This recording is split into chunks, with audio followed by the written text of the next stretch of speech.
BJP के नजरेसाज पंडित दीनदयाल उपाध्याय की जयंती के मौके पर वनस्थलीपुरम में बीजेपी ने एक जलसा मुनक्किद किया। बीजेपी के सीनियर लीडर और मध्य प्रदेश में पार्टी उमूर के इंचार्ज मुरलीधर राव ने मेहमान खुसूसी की हैसियत से शिरकत की। उन्होंने कहा कि साबिका कांग्रेसी हुकूमतों ने जम्मू कश्मीर से दफा 370 बर्खास्त करने में नाकाम रही, लेकिन वज़ीर-ए-आज़म नरेंद्र मोदी की ज़र-ए-क़यादत हुकूमत ने दूसरी मरतबा इक़्तिदार मिलने के साथ ही एक कारनामा अंजाम करके दिखा दिया। उन्होंने कहा कि मजहब और जात पात की सियासत करने वाली जमातों का कोई मुस्तकबिल नहीं है।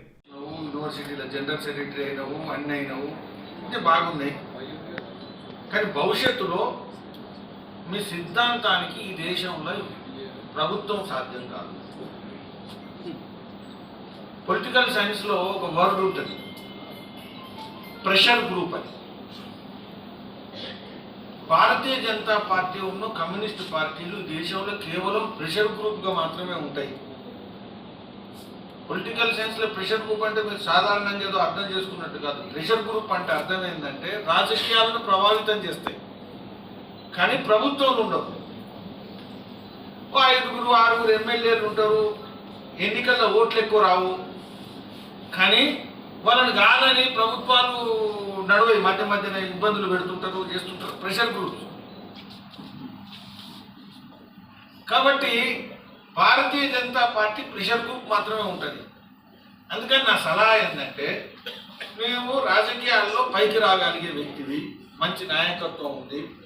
కాబట్టి నా సలహా ఏంటంటే, నువ్వు టీడీపీలన్నా జైన్గా, లేకపోతే కాంగ్రెస్లన్నా జైన్గా. అప్పుడు టీఆర్ఎస్ లేదు. यूनियन पब्लिक सर्विस कमीशन के इम्तिहानात के लिए Telangana state minorities study circle में 100 तलबा को तरबियत दी जाएगी। इस सिलसिले में अहल उम्मीदवारों का स्क्रीनिंग टेस्ट खैरताबाद के टिमरीज स्कूल में मुनक्किद हुआ। हुकूमत के मुशीर अखिल तिमूर एके खान ने इम्तिहानी मरकज का मुआयना किया। बाज़-ए-ता उन्होंने तलबा से बातचीत करते हुए कहा कि वो मेहनत और जुस्तजू के साथ इन मुसाबिकी इम्तिहानात के लिए खुद को तैयार करें।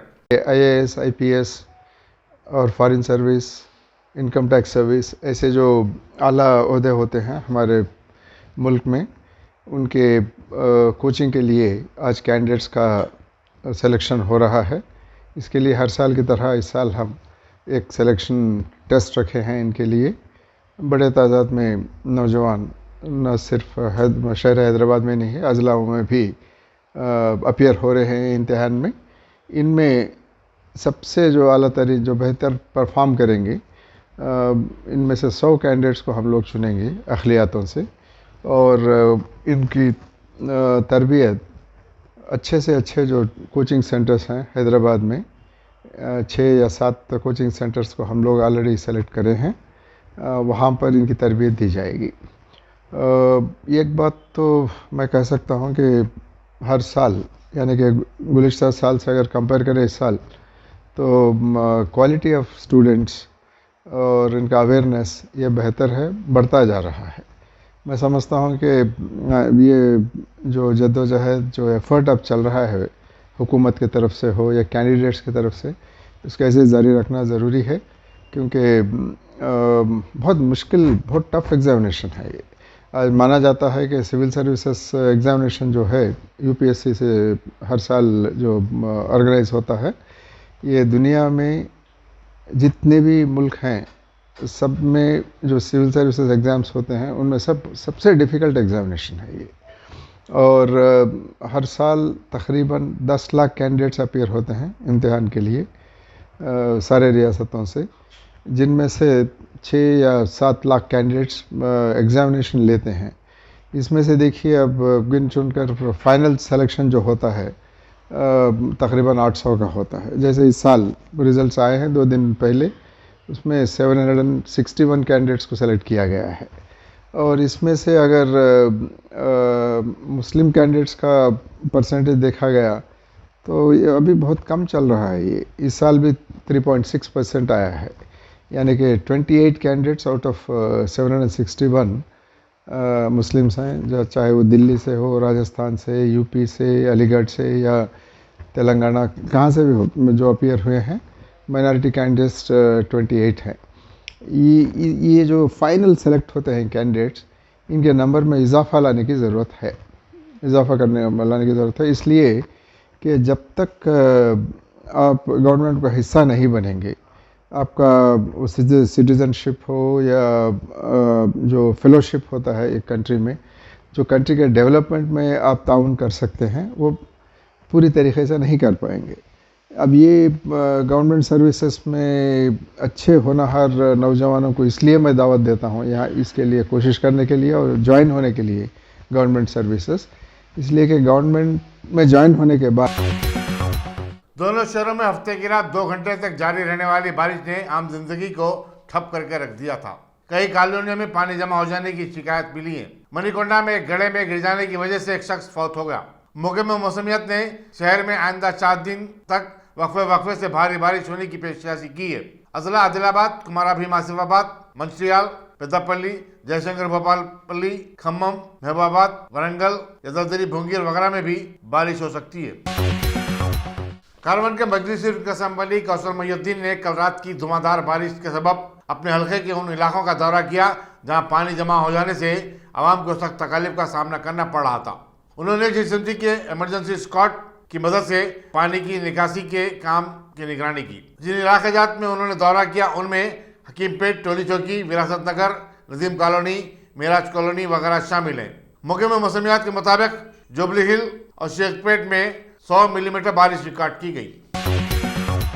रियासत के एडेड कॉलेजों के स्टाफ के मसाइल पर गौर-व-खोज के लिए तेलंगाना एनजीओ के दफ्तर पर एक इजलास मुनक्किद हुआ।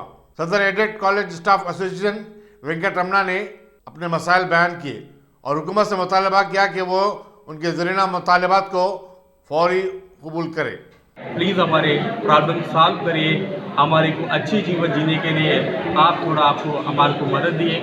हम भी उसी के साथ ये तेलंगाना एडेड कॉलेज स्टाफ जब से आपके तेलंगाना भवन में इसका इंस्टॉल हुआ, जेबी के साथ हमारे तेलंगाना मूवमेंट में भी पूरे हम पार्टिसिपेट हैं। कभी भी केसीआर साहब कोई भी बात दिए अपने को उसी के बात से चले, उनके बात को हम मानते हुए कभी हर एक काम तेलंगाना एजुकेशन में और तेलंगाना गवर्नमेंट आने के बाद कोई रिस्पॉन्सिबिलिटी दिया गया हमें उसे पूरा करिए, हम पूरा हम करे थे।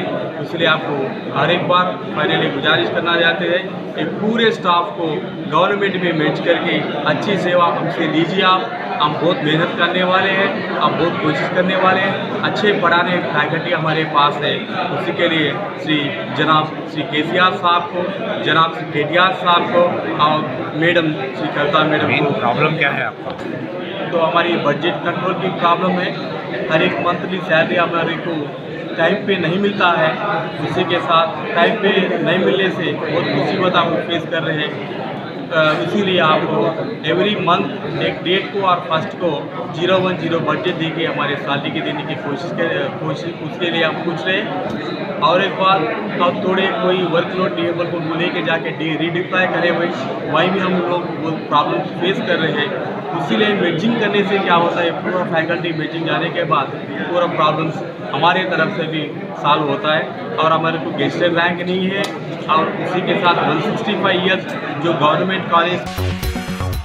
कांग्रेस ने 27 सितंबर को किसानों के मनाए जाने वाले भारत बंद की तायद का ऐलान किया है। मंसूराबाद डिवीजन के सदर बी सत्यनारायण ने आवाम से अपील की कि वो इस बंद को कामयाब बनाए।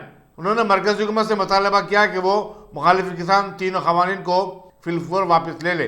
सत्यनारायण ने एलबी नगर असम्बली हल्के के कांग्रेसी कारकुनों को एक इजलास से भी खिताब किया। पार्टी के कायदीन रमेश के नरसी रेड्डी, पी यादయ్య, शेखर रेड्डी और पी स्वामी वगैरह भी इजलास में शरीक थे। जुबली हिल में रियल एस्टेट के कारोबार से वाबस्ता एक शख्स का कार ड्राइवर उसके 55 लाख रुपए लेकर फरार हो गया। पुलिस के मुताबिक संतोष रेड्डी ने शेमा खबल जिले कृष्णा के मुतवत्तिन श्रीनिवास को ड्राइवर की हैसियत से मुलाजिमत पर रखा था। हफ्ते की दोपहर उन्होंने अपने ड्राइवर को कोकापेट में रहने वाले एक दोस्त को 55 लाख रुपए की नकद रकम रवाना की थी, लेकिन ड्राइवर वहां नहीं पहुंचा और रास्ते ही से फरार हो गया। ड्राइवर का फोन भी स्विच ऑफ बताया गया। संतोष रेड्डी की शिकायत पर पुलिस जुबली हिल ने एक मुकदमा दर्ज करते हुए तहकीकात का आगाज कर दिया। पुलिस नाचाराम ने मल्लापुर और उसके आसपास के इलाकों में हफ्ते की शाम कार्डन सर्च मुनज़्ज़म किया।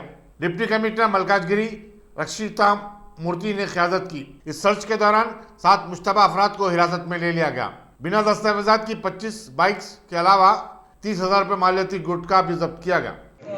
ఏరియాని తీసుకుంటూ సో ఈరోజు మల్కాజ్గిరి డివిజన్లో ఈ ఈ ప్రాంతాన్ని మేము చూస్ చేసాము. సో ఈ కోఆర్డినేట్ సర్చ్ ముఖ్య ఉద్దేశం ఇట్స్ నాట్ జస్ట్ వాళ్ళని డిస్టర్బ్ చేసడానికి కాదు. వీళ్ళు ఇప్పుడు కాలనీ అధికారి ఎవరో హెడ్ మాట్లాడి వాళ్ళే చెప్పారు దట్ పోలీస్ వాళ్ళు ఇక్కడ వస్తే వాళ్ళకి ధైర్యం, అది నైట్లో కూడా వాళ్ళు సైరన్ వింటే వాళ్ళు మంచిగా నిద్రపోతారని. అందరూ ఇక్కడ వచ్చాము సో దట్ ప్రజలకి ధైర్యం రావాలి.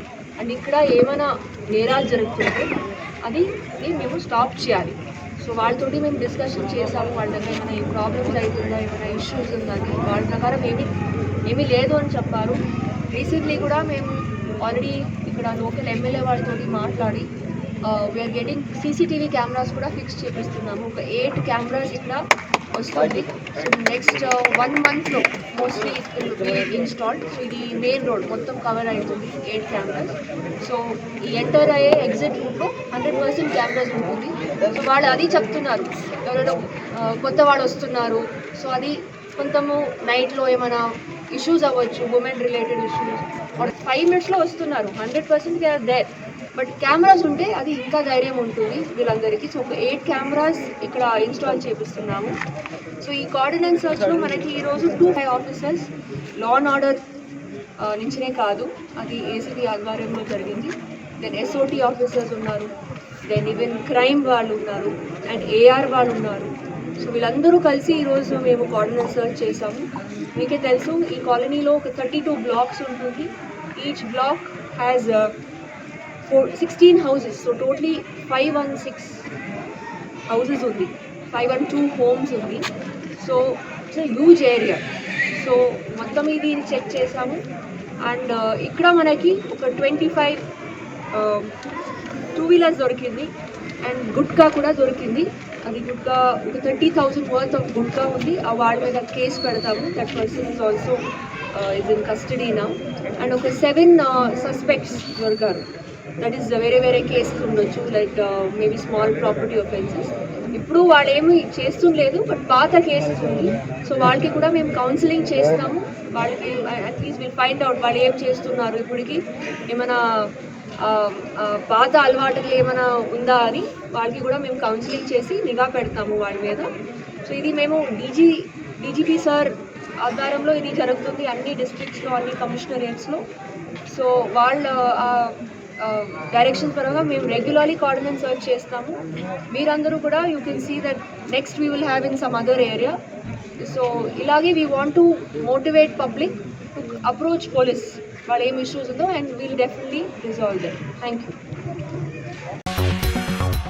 अमेरिका के 3 रोजा कामयाब दौरे से वापसी पर दिल्ली के पालम एयरपोर्ट पर प्रधानमंत्री नरेंद्र मोदी का हजारों बीजेपी कारकुनों ने खैर मकदम किया। दिल्ली बीजेपी के नायब सदर वीरेंद्र सचदेव ने बताया कि एयरपोर्ट से लेकर वजीर की रिहायशगाह तक 3 किलोमीटर का रास्ते को पार्टी की झंडियों से सजाया गया था। दिल्ली बीजेपी के सदर उदेश गुप्ता ने बताया कि बीजेपी के अरकान पार्लियामेंट असेंबली एयरपोर्ट पर वजीर का इस्तकबाल करने के लिए मौजूद थे। साबिक वजीर आज़म मनमोहन सिंह इतवार को 89 बरस के हो गए।